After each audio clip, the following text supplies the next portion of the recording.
Okay, good morning everyone and welcome to today's Business Support Series webinar. And thank you all for joining us. My name is Patrick Sullivan and I'm the President and CEO of the Halifax Chamber of Commerce, and I'll be your host this morning for this interesting and exciting topic. We know our economy and our community is stronger thanks to immigrants and newcomers. Nova Scotia's population growth has been largely thanks to our immigration policies, and we've seen significant growth in the last few years. Our organization could benefit, your organization too. Your organization could benefit from accessing international talent. And today we'll be discussing immigration and labor resources and how to access these resources to improve business growth. The Halifax Chamber has long supported immigration and its positive impact on our community. We all benefit from different perspectives and backgrounds. Thank you to everyone who's already submitted questions to our presenters. When we get to the Q&A period, please feel free to type any questions into the chat box or into the Q&A, and I will ask the questions of our panelists. We have two presenters today. We have Mary-Jo McKay from the Nova Scotia Office of Immigration and Population Growth, and Al Tech from the Halifax Partnership's Labor Market Team. Welcome to both of you. Mary-Jo is the Manager of External Relations. She works closely with diverse stakeholders to enhance their understanding of immigration and use of immigration programs. Al focuses on building awareness of the Atlantic Immigration Pilot with a goal to identify and connect employers looking to fill labor gaps. Thank you both for joining us, and Mary-Jo, I'll ask you to kick it off. Thanks so much, Patrick, and thanks to the Halifax Chamber and all of you for joining today. As Pat mentioned, I'm with the Office of Immigration and Population Growth, so a big change for us recently was the addition of the population growth mandate, so that's going to bode well for us in the future. I'm going to talk a little bit about our Provincial Nominee Program, one way that employers recruit foreign nationals, and give you a little bit of background on how it works and how we've been doing in immigration. So obviously 2020 was a challenging year for everyone, and I know for sure in the small business community as well. But from an immigration perspective, there are still some highlights that I want to just introduce to you to start. Many of you would have heard about our population growth at 979,000, the highest we've ever had.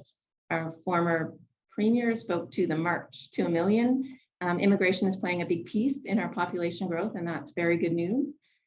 In 2020, landings are the PR, the permanent resident arrivals in Nova Scotia. Not surprising, in 2020, due to COVID and travel restrictions, our landings were down significantly by over half, but we still had 3,500 permanent residents arriving.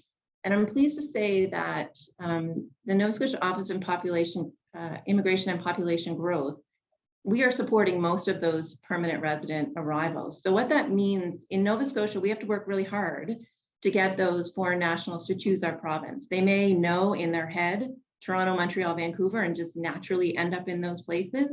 But we work really hard. So actually, the majority of those permanent resident arrivals are because of a provincial program and a provincial approval. Last year, we approved over 3,500 applications. That is the highest we have ever approved. So these would be candidates who received an approval from the province who now can apply to federal immigration for permanent residence. So they're not here yet, but they're on their way. So we expect good things moving forward. Our retention rate continues to be 71%. I think it's fair to say that employers can have a very good confidence level that the person that they're recruiting to work for them will stay in Nova Scotia, maybe not forever, but will stay with them. We have well over 1,400 employers who are using the Atlantic Immigration Pilot Program. Al will speak to that. And just a note about international graduate approvals. I'm really pleased to say that we have increased our efforts to keep those international grads here.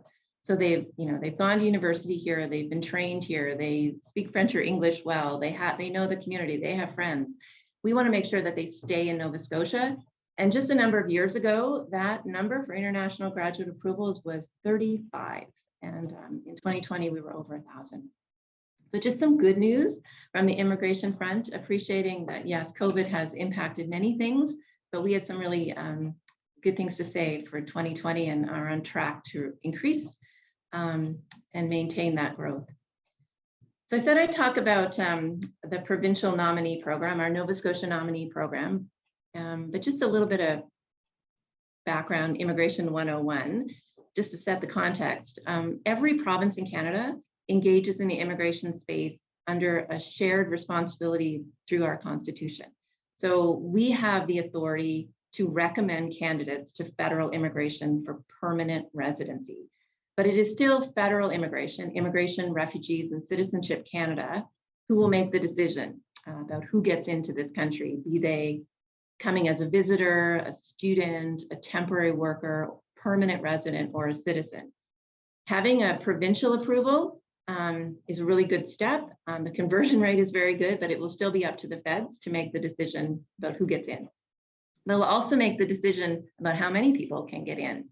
And Nova Scotia, just like every province, we receive annually an allocation from the federal government, which represents how many people we can approve and recommend for permanent residency.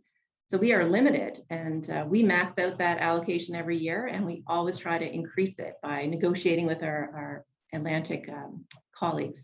Maybe they didn't use their allocation. So we work really hard to max out that allocation. And we do it through two programs. The nominee program, sometimes called the Provincial Nominee Program or the Nova Scotia Nominee Program, and our Atlantic pilot, which Al will speak to. In our Nova Scotia Nominee Program, we've had it for many years. You'll see that there are nine different boxes under the program. We call them streams. And every one of these streams of the Provincial Nominee Program is really a different way, different criteria, a different way that employers and candidates can find a pathway to a work permit and permanent residency. There's a lot in there, and sometimes it gets a bit confusing. And I work with an employer support team that is always helping employers navigate through different options. We're continuously looking at our streams and saying, do they work? Are they really meeting a labor need? And we change them. We end streams. We ended a stream recently, and we created some.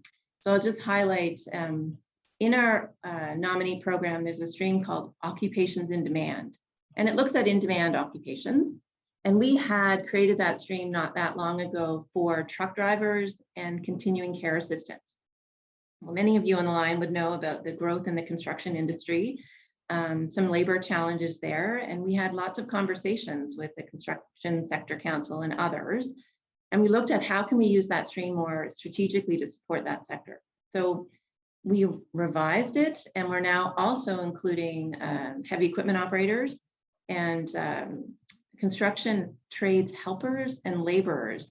And that's rather unique in that the labor positions are entry level, low skilled, and normally those positions wouldn't be supporting permanent residency immigration, but doing it here because we're able to negotiate and we have that flexibility.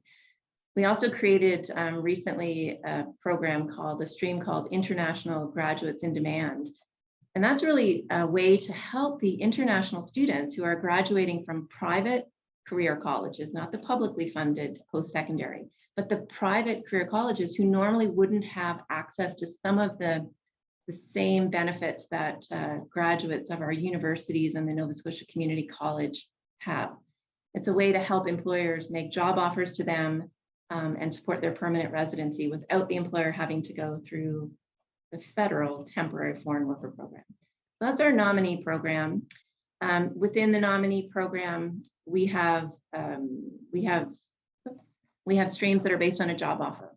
So an employer who has a job offer and they make that job offer to a foreign national, it could be someone who's in Canada, it could be someone who has an open work permit already, it could be someone who has never been to Canada.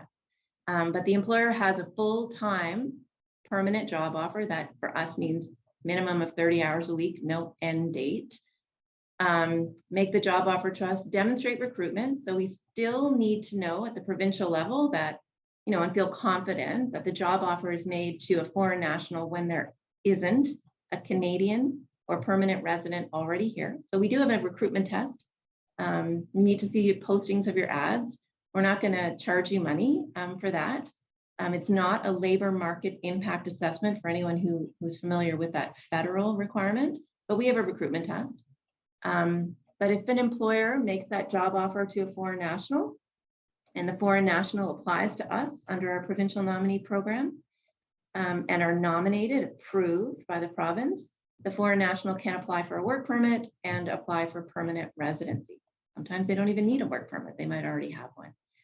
We have skilled worker occupations in demand, international graduates in demand, and a physician stream as well, quite niche, but bringing in those foreign trained physicians who have job offers from the NSHA and the IWK.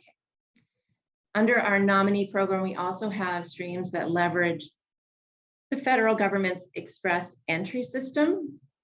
And without going into too much detail about that and overwhelming you with information, essentially, most candidates who are coming to Canada, skilled candidates, are coming through a federal program. They're either coming through federal skilled worker, federal skilled trades, or something called the Canadian Experience Class. And if a foreign national is eligible for one of those programs, they have to create a profile for themselves in this federal system called Express Entry. And when they answer questions, the system will assign them points. And in the end, they will have a score. And they'll be in this pool of candidates with tens of thousands of other people waiting for the federal government to pull out the top scoring candidates and invite them to apply for permanent residency under the stream for which they have eligibility. The problem is, or the challenge is, that many of those people, skilled foreign national talent, they're in this pool, but they don't have enough points to get the invitation from the federal government to apply. We have streams at the provincial level through our office that leverage that express entry system and essentially can, with a provincial approval, assign extra points to that candidate so that they will receive that federal invitation. So if the candidate has 12 months of high skilled work experience in Nova Scotia, they could apply to our Nova Scotia experience stream. With a provincial approval, they get 600 points added to their score. Considering that most of the draws are around 500, 600, getting that extra 600 points from the province, I can't say it's a guarantee, but it looks really good in them getting that invitation to apply from federal immigration for permanent residency. We also have a stream called labor market priorities, which is relatively innovative, I think. The province can identify a labor market in demand occupation. So it could be nurses, it could be early childhood educators, it could be carpenters. And we can go into that pool of candidates, search out everyone who has skills in that particular occupation and an interest in living in Nova Scotia, and then invite them to apply to our labor market priority stream. Again, with a provincial approval, they get the 600 points. We also have a way to leverage that labor market priority stream for physicians to get them here a little bit, get them their work permit and permanent residency a bit faster. So we have those EE streams. And we also have streams in our Provincial Nominee Program that support entrepreneurs. So we have a business stream for seasoned entrepreneurs who have been running businesses and understand business and want to come to Nova Scotia to start a business or buy a business. It's quite a process. They will have to meet many steps along the way. There are net worth and minimum investment requirements in our business streams. But again, with a provincial approval, they can apply for permanent residency under our business stream. And we were the first jurisdiction in Canada to create one of these business streams for international grads. Again, we have that priority of keeping them here. And the requirements are a little bit less for our international grads who've recently graduated and want to start a business.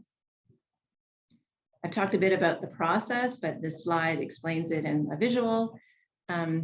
The nominee program is led by the candidate. The candidate makes an application to our office for nomination. It could be supported by your job offer. It could be supported by running a business for a year. It could be supported by their express entry profile. But they make the application to our office to be nominated. If we approve the application, we nominate them. And then they enter the second step, which is their permanent residency application, because it's all about PR for us. We want that candidate and their family to make a life here and become permanent residents and hopefully citizens down the road. If the candidate needs a work permit, maybe they don't have one already, there is an option, depending on the stream, for them to apply for a work permit. That would be supported by an employer. So they would arrive in theory on an employer-supported work permit, and they would be working for that employer while their permanent residency application is being processed at the federal level. Again, the federal government is going to look at things that the province doesn't look at. So it's not a guarantee that the candidate will get PR, but again, conversion rates are good. The feds will look at security, criminality, health, and then if approved, the federal government will issue a confirmation of permanent residence. We always encourage to talk about immigration and to get people engaged in immigration as early as possible, not just when you need your worker. But just a note about recruitment of candidates already here. Permanent residents certainly are arriving without job offers. Our settlement provider, iSands, has a really great tool connecting employers to permanent residents who are looking for work. I will note that international students of our universities and colleges have the ability to work without a work permit under the provisions of their study permit. And in their scheduled breaks, their summer, their reading break, they can work unlimited hours. So think about them. They're desperately seeking Canadian work experience, and they may end up being your full-time worker when they graduate. When those students graduate, they get something called most of them will get a post-graduation work permit, an open work permit, a gift from federal immigration to them that allows them to work anywhere. Think about them. Spouses of international students, most of them will have open work permits. They can work. And there are other kinds of open work permit and work permit holders in Canada. And if you have any questions about it, you can always reach out to my team. There are loads of things to think about in immigration. I won't go through them all, but make sure that you're well informed, that you're reading the guides. We have guides on all of our streams on our website. My team's available to help explain all of these pieces. And things change in immigration. You may have had an experience a few years ago that was good or wasn't good. Things may be different today, and hopefully they're different and better if it wasn't a good experience. We think things are getting better for employers. We have more tools, more streams, more support. But things continue to change and evolve. I mentioned our employer support team. That's our phone number. I believe Kayla in the Halifax Chamber will send out my contact details to everyone on the line, and I'll take the opportunity now to hand this over to Al Tech with the Halifax Partnership. And note, Al's going to chat about the Atlantic Immigration Pilot Program. And there have been some changes to how we are processing that pilot, in that the pilot is going to end officially as a pilot the end of December 2021. And we are thrilled that the federal government has agreed to turn it into a permanent immigration program. But there is a transition period that is happening right now. And we have to look at our allocation and how many people are in the pipeline right now for pieces of the pilot. And I will speak to this in more detail, but the province just announced last week, we're not going to be receiving designation applications after the end of June. But happy to chat about that after Al's presentation. Over to you, Al. Thanks, Mary-Jo, and thanks, Patrick, Kayla, and the Chamber for hosting us today. I'm just going to pull up my presentation and let's start at this. All right, so accessing international talent. A little bit about the Halifax Partnership. In case people aren't aware, we are the economic development organization for the City of Halifax. We are a P partnership, so we are a public-private partnership. And we're heavily funded by the municipal government, the provincial, and the federal government as well. And what we really do as a whole is sell Halifax to the world. We promote Halifax's business value proposition of talent, location, and cost, and plus I, which is for innovation, to the world. And we work really close with our partners like the Chamber in terms of helping businesses grow and supporting their talent growth as well. We also help businesses reach their full potential. We know Halifax. We know how businesses and sectors are connecting. So we help fuel that economic growth, and we have different labor programs to support attraction of international talent, and also we also have an economic development team of economists that basically track the progress of the city. And we have a chief economist, Ian Monroe, and he basically produces and collects all the data and research and insights into our city's economy. There will be a Halifax Index launch happening next week, actually in 10 days. And I encourage you to attend this. It's a yearly event that we produce a document that's free in order to show the benchmark of where Halifax is compared to the rest of Canada. Everything we work towards is towards the economic growth plan, which is a 10-year plan. Basically, the goal is to reach a population growth of 550,000 people and a GDP of 30 billion. We work towards the value proposition of ocean, education, and urban lifestyle. And the 5 pillars down the bottom, today we're speaking about attraction and retaining talent to build our population growth. Now, this past year, due to the pandemic, it is a transition year, so it's a gap year where we're reevaluating this growth strategy. In 2022, there will be new targets that will be announced, but I'll go over what we have currently. And basically, in 2016, our previous economic strategy had a question of, on average, how many people came to Halifax over the past 5 years. And from that trend, it's you can see the green dotted line. That's where we would end up at around 503,000 people by 2031. By implementing the new growth strategy, there is a target of 550,000 people, which is the blue dotted line. If you look closely to 2021, we are at the solid line there, and that is slightly right now reaching 550, but we're pretty confident those numbers are increasing, and we will end up somewhere near that mark by 2031. Just giving an indication in terms of where our population is and where we're targeted to reach in Halifax.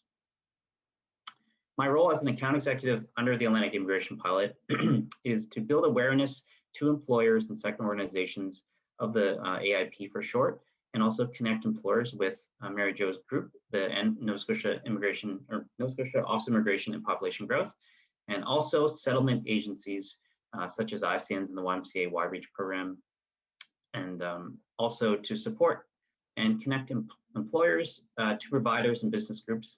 We have a lot of support within the partnership to help with resources as well, beyond talent and immigration.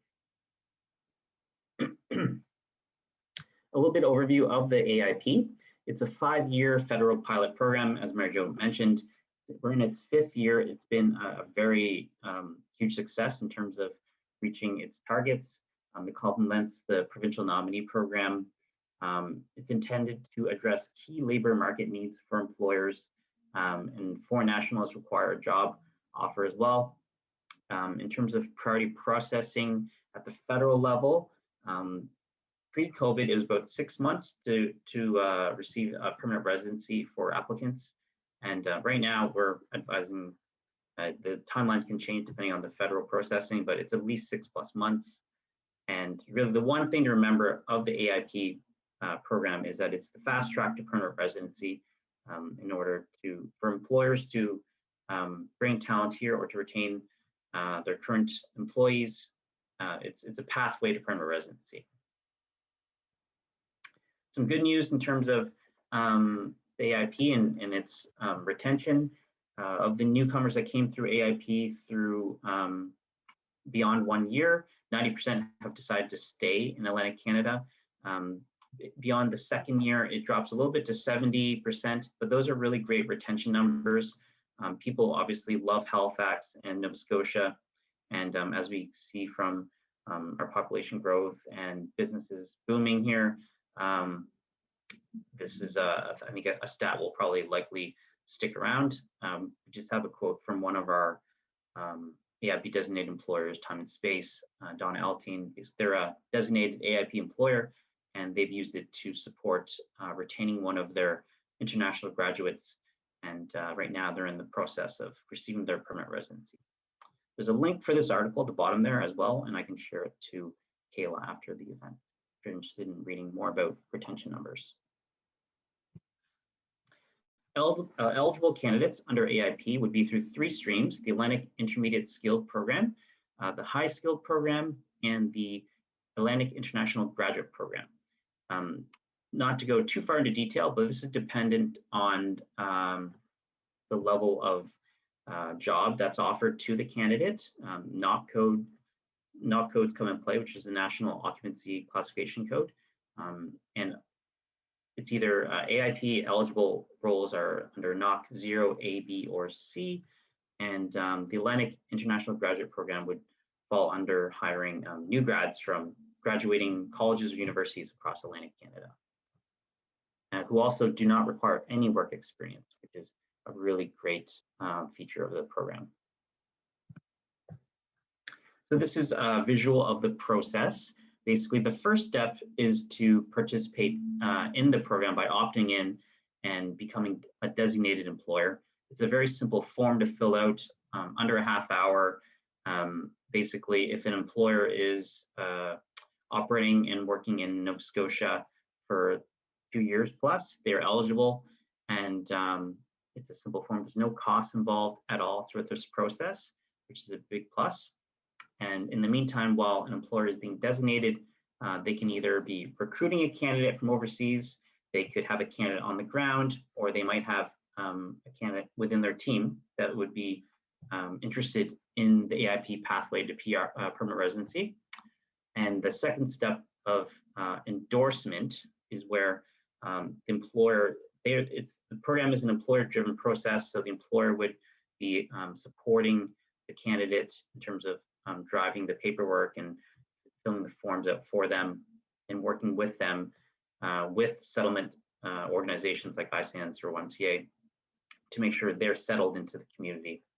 And this second step is another submission to the province, and then the province and SIPG would be assessing the candidate and the role to make sure all the check marks are filled. At this point, they could be, if there is no work permit that the candidate has, they could submit intention for a work permit, which would go to the federal level. And once the endorsement is issued by the province, then the candidate gets a letter of endorsement to apply for permanent residency from the federal level, which is the third step.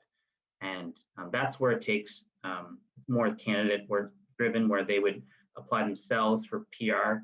And basically that would take, depending on timelines with the federal government, it could be 6+ months.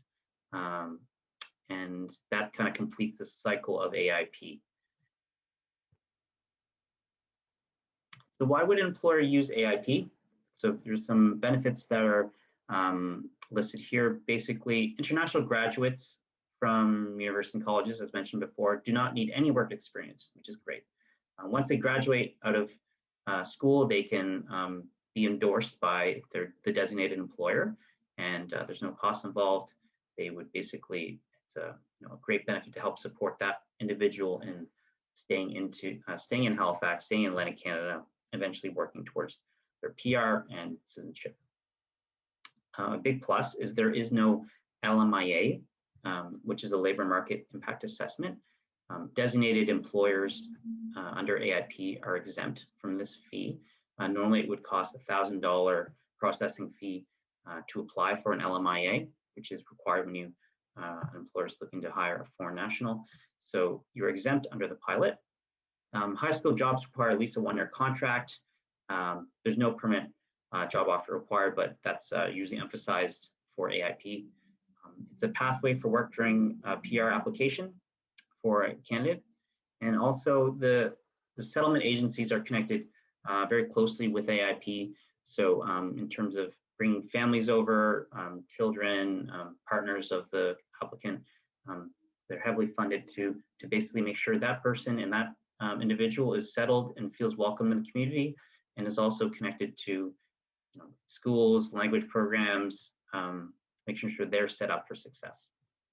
Lastly, and definitely one of the more important benefits, is the IRCC dedicated service channel. So IRCC is the federal body of, it stands for Immigration, Refugee, Citizenship Canada.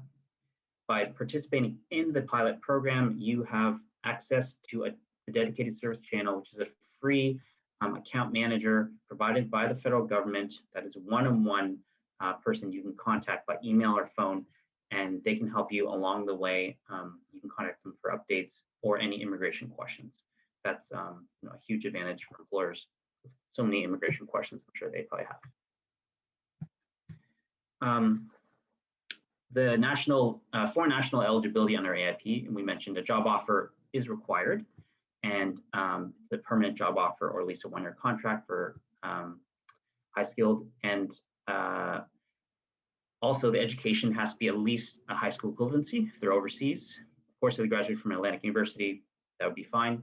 The language test is very important for every candidate. They have to pass CLB, Canadian Language Benchmark of 4, in either French or English, and have at least 1 year work experience in the similar field, which is the same NOC level. So moving forward, we also support another program. This is separate to AIP, but it's a federal global talent stream created by IRCC and ESDC. The Global Talent Stream offers a timely, responsive, client-focused service that provides access to global talent for employers to expand their workforce, and also in a very timely manner. So usually when we support employers through the Global Talent Stream, it's usually when an employer wants to bring over a highly skilled talent, either usually an IT specialist or data, AI programmer or researcher or C-level person, and they want to bring them here to grow their innovative business in a very quickly, timely manner. Previously to the pandemic, it would be about 2 months processing time to get them here, which is pretty quick. And this is all on a temporary foreign worker program. So different to AIP, it's a temporary foreign worker program, but we also support employers through this. So if you're looking to bring someone over in this type of role, then we can support you in that as well. Lastly, another program that the Halifax Partnership supports, and it's actually out of our organization, is the Connector program. I just want to throw in a quick promo for the Connector Plus app. It's a new innovative way to connect and build professional networks for newcomers and new grads, and also for professionals like ourselves to help support that network growth. It's available on your on the App Store, on various apps programs, on Android and iPhone. Basically, the setup is basically new grads would be connectees who would register for the app, and professionals would be connectors who are volunteering in this role, and we would be set up on the app, and you would match according to your interests and your background. By connecting through the chat, video, or phone, the meeting would be set up, and then that in that meeting place, either that connector can help refer them to 3 other people in their network, or also there might be a great match, and that connectee may be a great person for your organization. So I highly encourage you to download the app. If you have your phone, you can pull up the QR code right here and basically become a connector or a connectee if you want to help support our population growth and people's network. I did want to bring up one more thing. Here's my contact info, but I'm going to share a great video we have of an individual who has participated in provincial programs for immigration and is a new grad. And it's a great video, feel-good video to kind of end off our presentation. Quality of life is probably the biggest reason for coming here and staying here. I grew up on a small island in the middle of the Caribbean called St. Martin. I knew I wanted to go into engineering school, and so I set my sights on Halifax. I went through engineering school and was offered a job here at CBCL. It was so easy for me to make lifelong friends here that it became very easy for me to choose Halifax. We've got everything here from top-notch restaurants, great bars. We've got wildlife that's nearby. We've got nature reserves and parks. I do enjoy the shorter commute for sure. Being able to take a ferry to work is incredible. And you have everything that a city has to offer with transit and the bars and great restaurants. But really, it's that culture of maritime friendliness that makes it really stand out. Through the lens of the pandemic, it has really shown how Halifax is very community oriented and very mindful and very respectful over other people. Here at CBCL, we're involved with Halifax Partnership's Connector program, matching people and trying to find the right talent for the right organization. Halifax has a lot of potential. I think we have the ability to create the talent over here and also attract people that are looking for something different, somewhere where they can grow their company, have the opportunities, and also be happy with a slightly slower pace of life. All right, and that's the end of my presentation. Thanks, Al. That was great. Thank you very much. I noticed he mentioned bars 3 times in that video. So I don't know if that's if that was sort of a focus for him, but that was great. Thank you. I think you've kind of answered a number of questions, but raised some more for me. And I know we have some questions from the audience as well. So I'm going to start out, and maybe it's a question for both of you. From Jesslyn, are there wage subsidies for employers specifically? So are there wage subsidies to attract candidates from other regions? So maybe I'll jump in there, Al. So not through the Office of Immigration, we wouldn't have any, but through the Department of Labor and Advanced Education, there are a number of different programs that would support an employer to recruit to hire a foreign national. Wage subsidy. I think particularly about the Graduate to Opportunity program and the Innovate to Opportunity program that does look more at the diversity candidate. And you may find, especially our international grads, falling into that category. So the Department of Labor, the GTO and Innovate programs, and also the Summer Start programs, I would defer to them on those.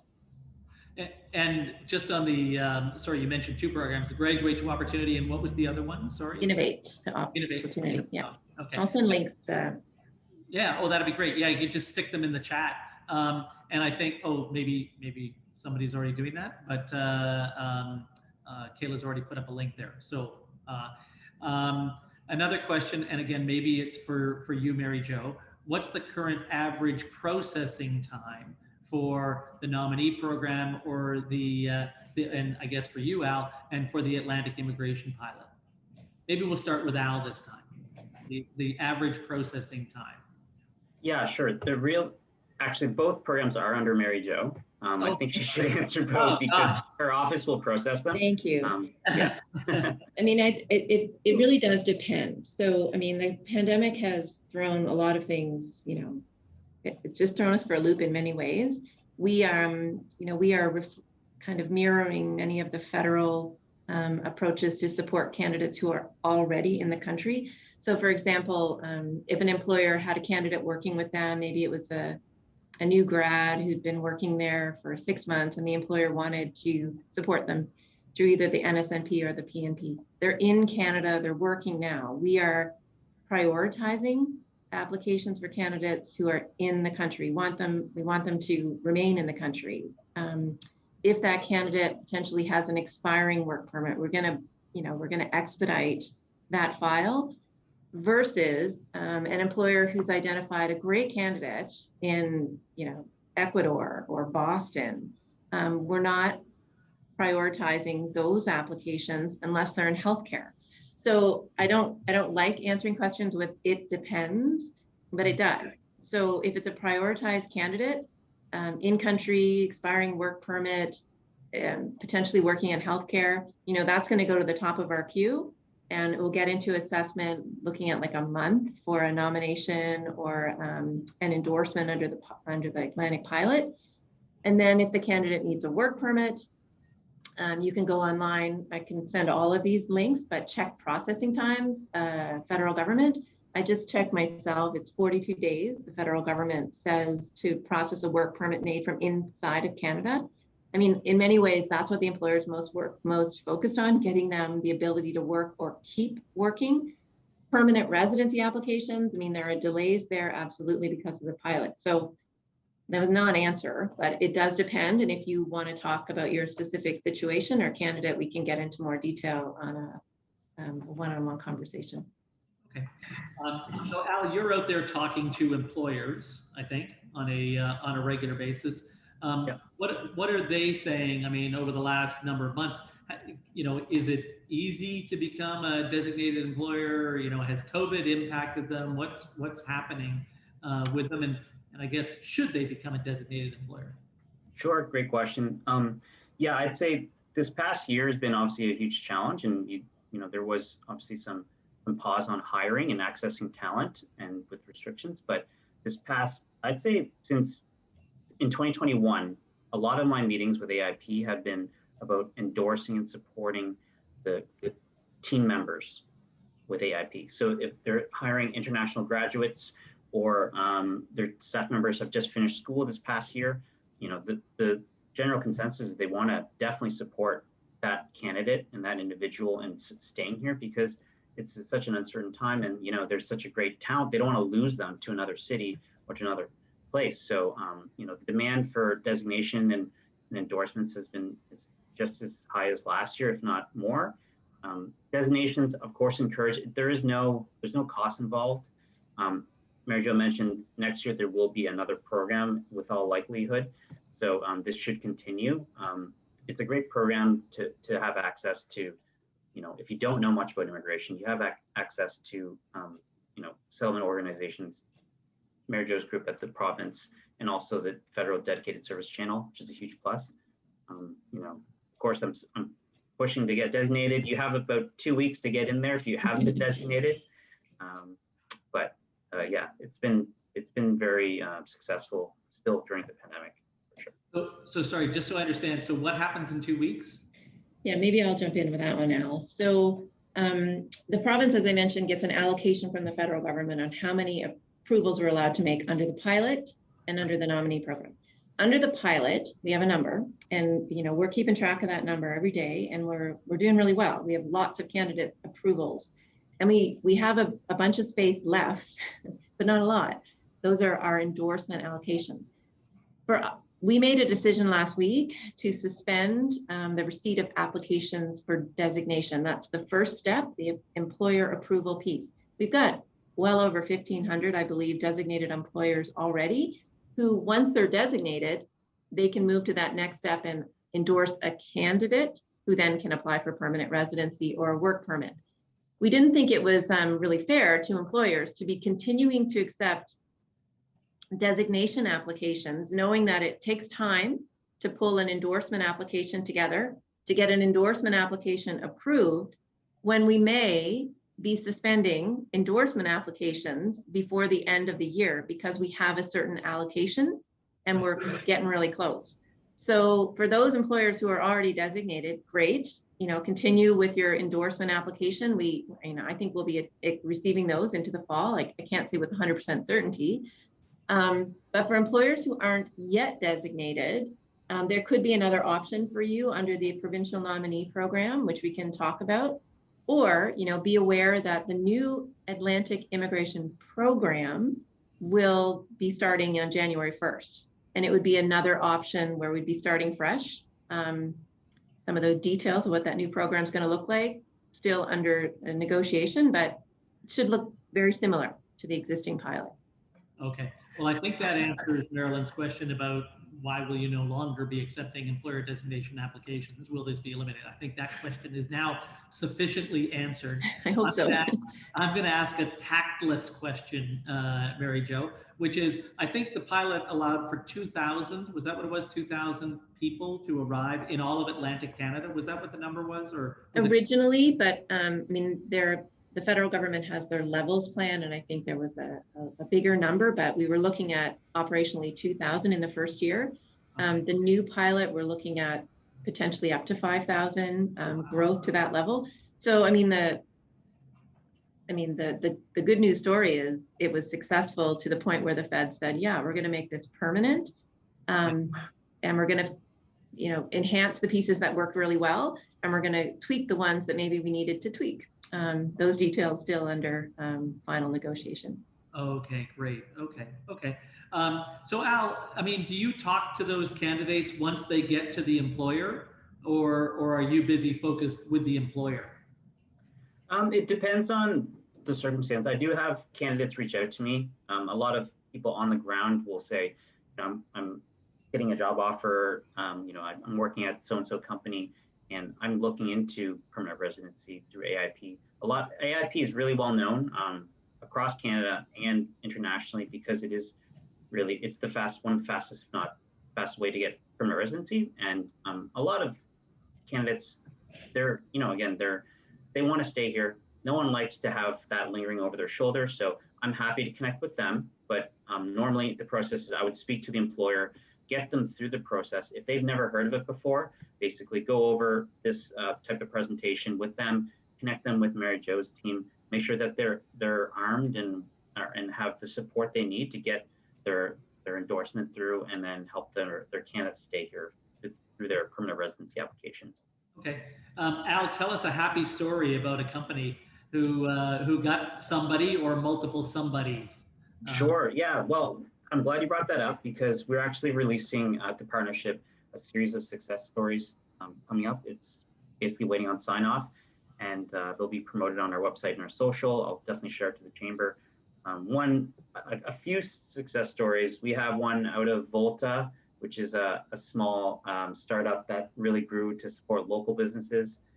We have an ocean tech company that's really innovative.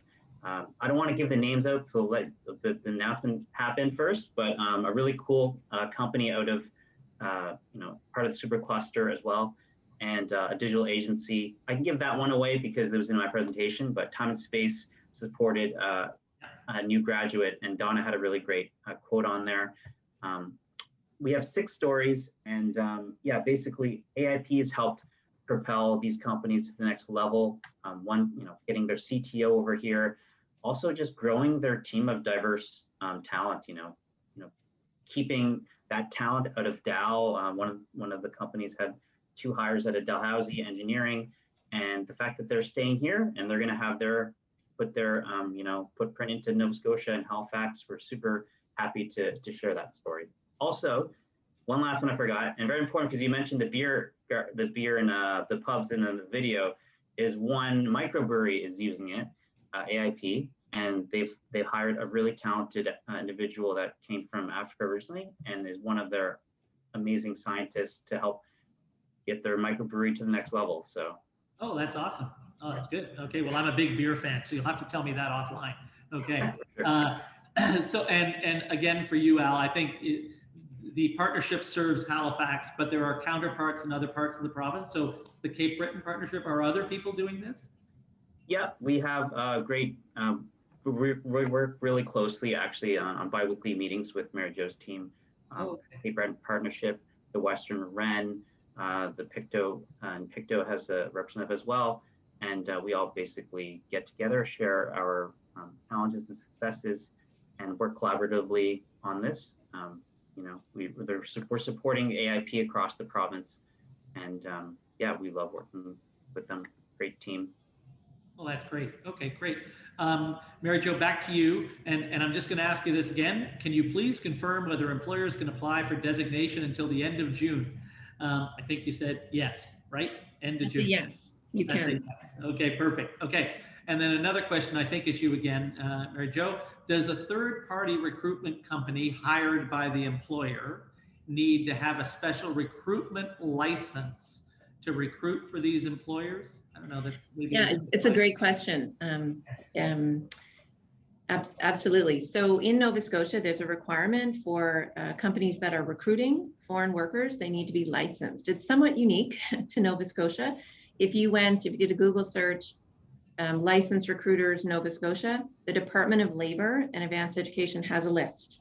And you'll find that many of the licensed recruiters are also immigration consultants who have the legal authority to also advise candidates on their immigration applications.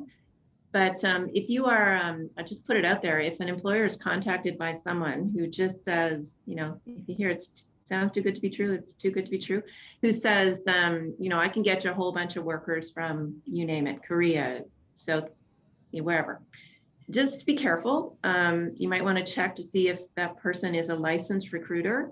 There are thousands of people, tens of thousands of people who desperately don't want to be where they are. And through that desperation, there are people who take advantage of that and charge money and try to get those people job offers in Canada that may or may not actually be legit. So there is a requirement in Nova Scotia that recruiters are licensed. Check out the list on the Department of Labor, and if anyone contacts you, be careful. Okay, good advice. Okay, let's see. What happens after, and maybe I don't know who this is for, but what happens after a candidate immigrates to one of the Atlantic provinces? What supports are available for them once they're here? So maybe I'll jump in first, Al. I mean, through the pilot, one of the unique elements of the Atlantic pilot, and likely the new permanent program, is a settlement plan. So every single candidate who is coming through the program and their family will meet. It's required that they meet with a settlement service provider like the YMCA or ISANS or the Cape Breton Center for Immigration. And they have their needs assessed and a plan is created for them.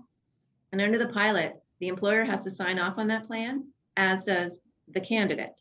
Really, it's a guide to help them to connect to services quickly so that they, find what they need and they stay. And that, it isn't just the principal applicant who's going to work every day and feeling like they're contributing, but it's also the family member back home who maybe is looking for work. So we're looking at the whole family unit. So the pilot was quite unique in that settlement piece, and Al spoke to the retention, the good news on retention in the pilot. Those organizations are throughout the province. So the province, our office, as does other government departments, funds settlement service providers to help newcomers, even before they become permanent residents, with language training, employment counseling, connections. Where do I get my MSI card? How do I enroll my kids in school? A lot of those pieces. So Immigrant Services Association of Nova Scotia, ISANS, is the biggest in Eastern Canada for sure, and they have wonderful services, but there are settlement services throughout the province. There may not be an actual office, in every community, but there is a settlement service provider who can help that newcomer connect to the services that are available, be they online or in person, to help them integrate in our community. And fundamentally, it's about retention. We want them to stay. So they're everywhere. Okay, great. Let's see. Al, if I hire international talent, so if I participate in the pilot, what sounds like it may be more than a pilot, but with the pilot currently, and I hire that international talent, how do I know they're going to stay with me long term, or do I? Yeah, that's a question that's brought up since the beginning. And, it's a question more on the business. And when you hire anyone, really you have to make sure you have the right HR practices, the right benefits, a great job. When you hire, in terms of, there's no contracting time for a candidate to stick with you as an employer. When they arrive, that work permit, unless it's changed, it's basically closed to that employer. And once a permanent residency is given to anyone in Canada, they're welcome to work it across the country. And it's up to the employer to really provide a place to work. Arriving to Halifax, we would think that this is an amazing place to live. It's the top city in Canada to live remotely right now during the pandemic. And we think that is going to continue. So hope that answers your question, Mary-Jo, if you want to jump in on that too. Yeah. Maybe I'll just say to Al's point, once again, someone has permanent residency, it's a right. They have labor mobility, just like I can go anywhere in Canada and work for anyone. They do as well. So the pilot doesn't, nor does the nominee program, trap somebody with you. It doesn't guarantee that they're going to stay with you. You have to be a good employer. You need to, Canadians are going to leave you. Foreign nationals are going to leave you. It's the nature of work. No one necessarily stays with the same employer forever anymore. We want to make sure that we're creating welcoming workplaces, that the management teams, the HR practices are inclusive, and things are being done. And I will say, because of the pilot and that settlement plan piece, I think a lot of employers who'd never thought about some of those settlement elements are now thinking about them. But it has a lot to do with the employer creating that welcoming place. And, we hope that they stay relatively long-term, if not forever. Right, okay. We're nearing the end of our time. So I'm gonna say, what advice would each of you provide to employers in Nova Scotia as we move forward to get the talent that they need? Sure. Maybe I'll go first. Sure. Yeah, I think, with speaking with employers across the city in every industry, restaurants, engineering, IT, oceans, everything, really retention and recruitment has changed, especially through the pandemic, and talent in the labor market is tightening. Halifax is a great place to live right now. I grew up here. This is an awesome place to find. There's lots of work around, and talent is hard to find. So you have to keep up with your recruitment activities. There's events called there's overseas recruitment events like Destination Canada that you can look up that provides a way to access talent overseas. It's changing. So, if you just go around the city, you'll see that we have a very diverse community and population. And, that's great news. More people are coming here. So let's keep on top of programs that are offered provincially, like the AIP and the nominee program. And, think about a new strategy if you're not able to fulfill those roles currently. And Mary-Jo? Yeah, I agree with everything Al just said. And I would put out there, unless you have limitless labor forever, make immigration part of your HR strategy. I have too many conversations with employers who say, I need someone right now. Well, immigration isn't fast. It's easier than it used to be, but it's never going to be called fast from a business perspective. So make immigration part of your HR strategy. Understand how it works before you need it, because we need to get employers ready to use it and make sure that their HR practices, how they post their ads. If you're posting ads for 2 weeks at a time, that's not going to meet our recruitment test. So all kinds of elements, get ready early and make it part of your strategy. Okay, that's great. Thank you very much. And I guess my final question would be, Mary-Jo, when we reach 1 million people, will there be a party? You bet. Okay. All right. Perfect. Okay. And we can all go to those bars that we kept hearing about. Okay. Okay. That's great. Well, thank you both very much. Really appreciate it. I think it was a good educational session. Certainly educational for me. It is a little confusing. You guys clearly have it figured out. And the people who are participating have it figured out as well. But I do think there is a looming labor shortage in Halifax. I don't know that people appreciate it quite yet, but it's coming. So we do need to do that planning in advance, as Mary-Jo just said. So thank you very much for joining us, and look forward to seeing you both in person soon. Me too. Thanks so much, Patrick. All right. Yeah. Thanks Thanks, everyone. Al. Thanks, everybody. Everyone. Thanks. Bye-bye. Bye.